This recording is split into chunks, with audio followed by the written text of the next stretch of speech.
በግንባር መረጃ ከሸዋና ከወሎ ያሳምነውና የሚኒሊክ ዛሃዶች በከፈቱት ጥቃት በመቶዎች የሚቆጠሩ ያገዛዙ ሰራዊት አባላት ተደምስሰዋል። መረጃውን ይዘናል። ጀነራል ታደሰ ወረደ ብቻቸውን ወደ አዲስ አበባ ማቅናታቸው ቁጣ ቀስቅሷል። የስልጣን ዘመናቸው በ6 ወር መራዘሙም እየተነገረ ነው። ተሰሙታላችሁ። የኢሃፓ የድሬዳዋ እጩ ተወዳዳሪ አቶ ወንዶሰን ኪዳኔ በጸጥታ አካላት ታፍነው ተወስደዋል።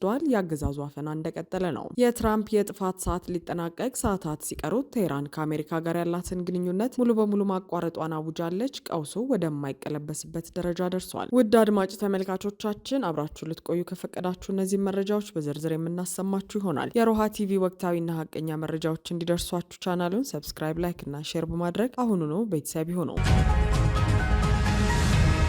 በሸዋ ጠቅላይ ግዛት የአፋብን አሳምነው እዝ የሚኒሊክ እዝ ባደረጉት ውጊያ ከፍተኛ ድል ተቀዳጁ። በሸዋ ጠቅላይ ግዛት የአፋብን አሳምነው እዝ ስር የሚንቀሳቀሰው የአጼ አምደ ጽዮን ኮርና የአጼ ዳዊት ክፍለ ጦር አህዶች ዛሬ መጋቢት 29 2018 ዓ.ም በወረራ የመጣውን የአገዛዙን 101ኛ አየር ወለድ ክፍለ ጦር በመደምሰስ ታላቅ ድል መጎናጸፋቸውን በይፋ አስታውቀዋል። እንደ ግንባር መረጃው በመራቤቴ አውራጃ በሚዳና ሬማ ወረዳ ከአራት አቅጣጫዎች ማለትም ከሬማ፣ ከሚዳ መራኛ፣ ከወሎ ቤተ አማራ፣ ጃማ ደገሎና ከአለም ከተማ ተነሳስተው ጥቃት ለመሰንዘር የሞከሩት የአገዛዙ ሰራዊት አባላት በጀግናው ፋኖ የተቀናጀ የመልሶ ማጥቃት እርምጃ ከፍተኛ ኪሳራ አስተናግደዋል። በተደረገው እጅግ አስፈሪ ውጊያ ከ5 በላይ የአየር ወለድ አባላት ወዲያውኑ የተደመሰሱ ሲሆን ቁጥራቸው በውል የማይታወቅ የጥምር ጦሩ አባላት ሙትና ቁስለኛ ሆነዋል። መረጃው እስከተጠናከረበት ድረስ በርካታ የጠላት ኃይል በፋኖ ጠንካራ ከበባ ውስጥ ገብቶ ከፍተኛ ምት እየደረሰበት መሆኑ ተገልጿል። ውጊያው አድማሱን በማስፋት በከተማዋ ዙሪያ ባሉ በድሬና መጅት ቀበሌዎች ተጠናክሮ መቀጠሉ የታወቀ ሲሆን አገዛዙ የገባበትን ከበባ ለማስለቀቅ ከአለም ከተማ ተጨማሪ ኃይል ቢያስገባም በፋኖ ክንድ እየተቀጠቀጠ ይገኛል። በሌላ በኩል በሰሜን ወሎ ግንባር የሚኒሊክ እዝ አሃዶች በከፈቱት ስልታዊና የተቀናጀ ጥቃት የአገዛዙ ሰራዊት ከ70 በላይ አስክሬኑን በየበረሃው ጥሎ መሸሹ ታውቋል። የሚኒሊክ እዝ 101ኛ ኮር 35ኛ ክፍለ ጦርና 104ኛ ኮር 24ኛ ክፍለ ጦር የ106ኛ ኮር 32ኛ ክፍለ ጦርን ተጠባባቂ በማድረግ በአምባሰል ወረዳ በሚለዋ እንዲሁም በጉባ ላፍቶ ወረዳ በደንጎላና ሸዋት አካባቢዎች የጠላትን ኃይል ስበው በማስገባት በከፈቱበት ድንገተኛ ከበባ ታላቅ ድል ተቀዳጅተዋል። የአገዛዙ ሰራዊት ከወልዲያ ከመርሳና ከደላንታ አቅጣጫዎች ያለምንም ትንኮሳ እንዲገባ ከተደረገ በኋላ በፋኖ ብርቱ ተጋድሎ ከ70 በላይ ወታደሮቹ ተገድለው አስከሬናቸው መውደቁ ተረጋግጧል። ፋኖ የአካባቢው ማህበረሰብ በማስተባበር የወደቁትን አስከሬኖች እንዲቀበሩ ማድረጉን የገለጸው የእዙ ህዝብ ግንኙነት ቀሪው የጠላት ኃይል ምሽጎቹን ጥሎ ወደ ወልዲያና መርሳ ከተማ አቅራቢያ ለመሸሽ መገደዱን አረጋግጧል። ይህ ድል አገዛዙ በዞንና በወረዳ ከተሞች ዙሪያ የገነባቸው ምሽጎች ለፋኖ የማይበገሩ መሆናቸውን በድጋሚ ያረጋገጠ ክስተት ሆኗል። እነዚህ በሸዋና በወሎ ግንባሮች የተመዘገቡ ተከታታይ ድሎች አገዛዙ በፋኖ ላይ የከፈተው መጠነ ሰፊ ዘመቻ ሙሉ በሙሉ እየከሸፈ መሆኑንና የፋኖ ኃይሎች ስልታዊ የበላይነት ይዘው የጠላትን ኃይል እንደፈለጉ እያሽከረከሩት እንደሚገኙ የሚያሳዩ ናቸው። አገዛዙ የሰው ኃይልና የከባድ መሳሪያ ድጋፍ እያደረገ ቢሆንም በየአቅጣጫው የሚደርስበት ሽንፈት የሰራዊቱን ሞራል እያደቀቀውና የመዋጋት አቅሙን እያዳከመው እንደሚገኝ የግንባር መረጃዎች ይጠቁማሉ።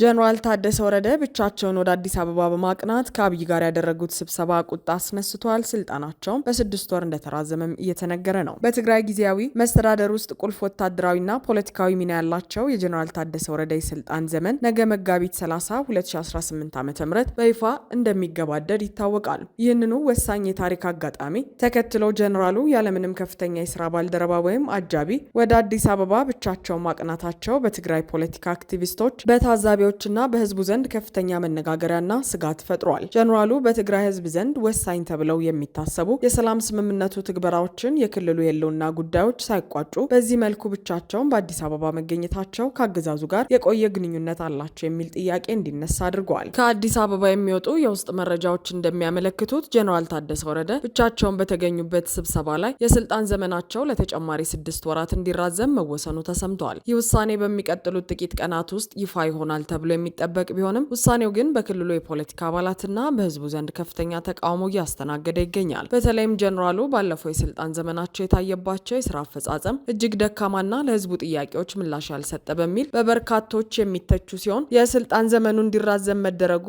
አገዛዙ በክልሉ ውስጥ የራሱን ፍላጎት የሚያስፈጽሙለትና ታማኝ የሆኑ ሰዎችን ለማስቀጠል የሄደበት ስልታዊ ርቀት ነው በሚል በስፋት እየተተቸ ይገኛል። የጀነራሉ ጉዞ በተለይ በህወሓት ደጋፊዎችና አባላት ዘንድ ከፍተኛ ቁጣና ትችት እያስተናገደ ይገኛል። ጀነራሉ ወደ አዲስ አበባ ብቻቸውን መጓዛቸው አገዛዙ በትግራይ የውስጥ ጉዳይ ላይ ያለውን ቀጥተኛ ጣልቃ ገብነትና የጀነራሉን ለአገዛዙ ያላቸውን ተገዥነት የሚያሳይ ነው በሚል ስጋታቸውን እየገለጹ ይገኛል። የፖለቲካ ታዛቢዎች እንደሚሉት ህወሓት ጀነራል ታደሰ ወረደ በስልጣን እንዲቆዩ ፍላጎት እንደሌለውና በጀነራሉና በፓርቲው ከፍተኛ አመራሮች መካከል ያለው ልዩነት ከመቼውም ጊዜ በላይ እየሰፋ መጥቷል። ይህ አዲስ ክስተት በትግራይ ጊዜያዊ መስተዳደርና በአዲስ አበባው አገዛዝ መካከል ያለውን ግንኙነት ወደ አዲስና ወደ ተወሳሰበ የፍጥጫ ምዕራፍ ሊወስደው እንደሚችልና ነገ መጋቢት 30 የሚጠበቀው ውሳኔ ክልሉን ፖለቲካ አቅጣጫ ሊቀይር እንደሚችል እየተነገረ ይገኛል።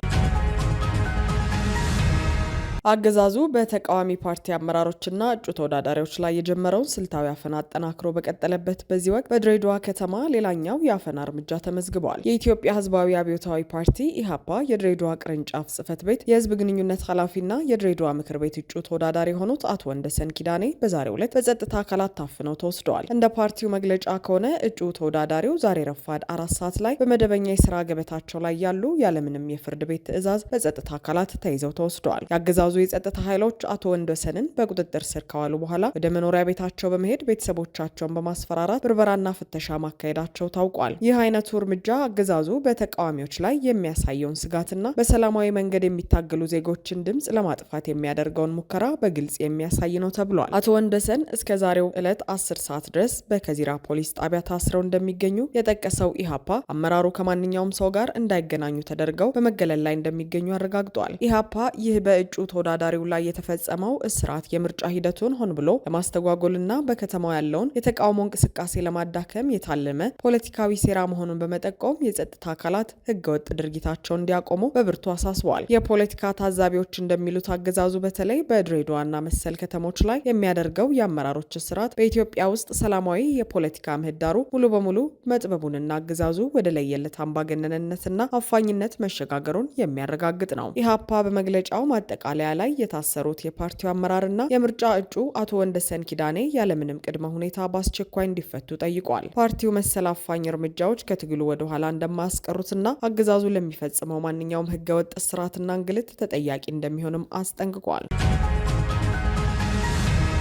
ትራምፕ ኢራንን ወደ ድንጋይ ዘመን ለመመለስ ያሉትን ዘመቻ ለመጀመር ሰዓታት ሲቀሩት ቴህራን ከአሜሪካ ጋር ያላትን ግንኙነት ሙሉ በሙሉ ማቋረጧን አስታወቀች። የአሜሪካው ፕሬዝዳንት ዶናልድ ትራምፕ በኢራን ላይ የደቀኑት የመደምሰስ ዛቻ ወደ ተግባር ለመቀየር ጥቂት ሰዓታት ብቻ ቀርተውታል። ፕሬዝዳንቱ ዛሬ ማክሰኞ ከሰዓት በኋላ ትሩዝ ሶሻል በተባለው ማህበራዊ ገጻቸው ላይ ባሰፈሩት እጅግ አስደንጋጭ መልእክት ኢራን የቀረበላትን ቅድመ ሁኔታ ተቀብላ የሆርሙዝ ወሽመጥን ካልከፈተች ሙሉ ስልጣኔዋ ዛሬ ሌሊት ይሞታል ሲሉ በጠንካራ ቃላት አስጠንቅቀዋል። ትራምፕ አክለውም ስልጣኔ ተመልሶ በማይመጣበት ሁኔታ ዛሬ ምሽት ያበቃለታል፣ የ47 ዓመታት ጭቆና፣ ሙስናና ሞት በመጨረሻም ያበቃል በማለት በኢራን ላይ ያላቸውን ጽኑና የማያወላውል አቋም አንጸባርቀዋል። ፕሬዝዳንቱ ያ እንዲሆን አልፈልግም፣ ነገር ግን ሳይከሰት አይቀርም በማለት ጥቃቱ የማይቀር መሆኑን አመልክተዋል። በትራምፕ ዛቻ የተቆጣው የኢራን መንግስት ከአሜሪካ ጋር ሲያደርግ የነበረውን ማንኛውንም አይነት ቀጥተኛም ሆነ ቀጥተኛ ያልሆነ ዲፕሎማሲያዊ ግንኙነት ሙሉ በሙሉ ማቋረጡን በይፋ አስታውቋል። ቴህራን ታይምስ የኢራን መንግስትን ጠቅሶ እንደዘገበው ቴህራን ጦርነቱን በሰላም ለማስቆም በሶስተኛ ወገኖች እንደ ኳታርና ኦማን ባሉ ሀገራት በኩል ሲካሄድ የነበሩ ቀጥተኛ ያልሆኑ የሰላም ንግግሮች በሙሉ እንዲቋረጡ ውሳኔ ያሳልፋለች። ለዋሽንግተንና ለአጋሮቿም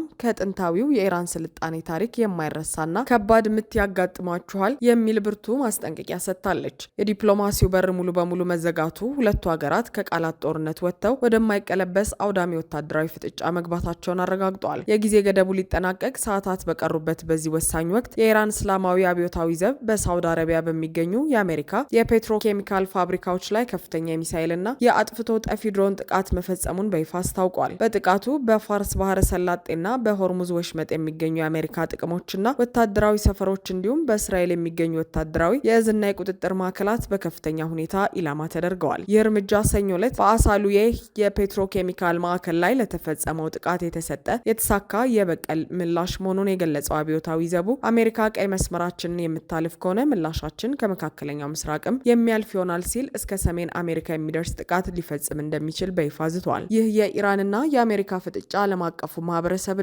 የነዳጅ ገበያውን ወደ ከፋ ድንጋጤ የከተተ ሲሆን የሆርሙዝ ባህረ ሰላጤ በይፋ መዘጋቱ የዓለምን የነዳጅ አቅርቦት በማስተጓጎል የዓለምን ኢኮኖሚ ወደማይወጣው አዘቅት ሊገፋው እንደሚችል ተሰግቷል። ትራምፕ የኢራንን የሲቪል መሰረተ ልማቶች፣ የኃይል ማመንጫዎችንና ድልድዮችን ለመምታት መዛታቸው በዓለም አቀፍ ደረጃ የጦር ወንጀል ነው የሚል ከፍተኛ ተቃውሞ እያስነሳባቸው ቢሆንም ፕሬዚዳንቱ ግን ምናልባትም የሚያስደንቅ ለውጥ ሊመጣ ይችላል፣ ማን ያውቃል በማለት በኢራን ውስጥ የስርዓት ለውጥ ሊመጣ እንደሚችልም ፍንጭ ሰጥተዋል። አሜሪካና እስራኤል ጥቃታቸውን አጠናክረው በቀጠሉበት በዚህ ወቅት ኢራንም ከእንግዲህ በኋላ ቁጥብነት አይኖረንም በማለት ያለማወላወል እርምጃ እንደምትወስድ አስታውቃለች። መላው ዓለም ዛሬ ሌሊት 9 ሰዓት ላይ በመካከለኛው ምስራቅ ምን ሊከሰት እንደሚችል በከፍተኛ ስጋትና ጭንቀት እየተጠባበቀ ይገኛል። አድማጭ ተመልካቾቻችን የሰዓቱ የሮሃ ቲቪ ዜናዎች የተከታተላችኋቸውን ይመስሉ ነበር። አብራችሁን ስለነበራችሁ ከልብ እናመሰግናለን። ሰላም።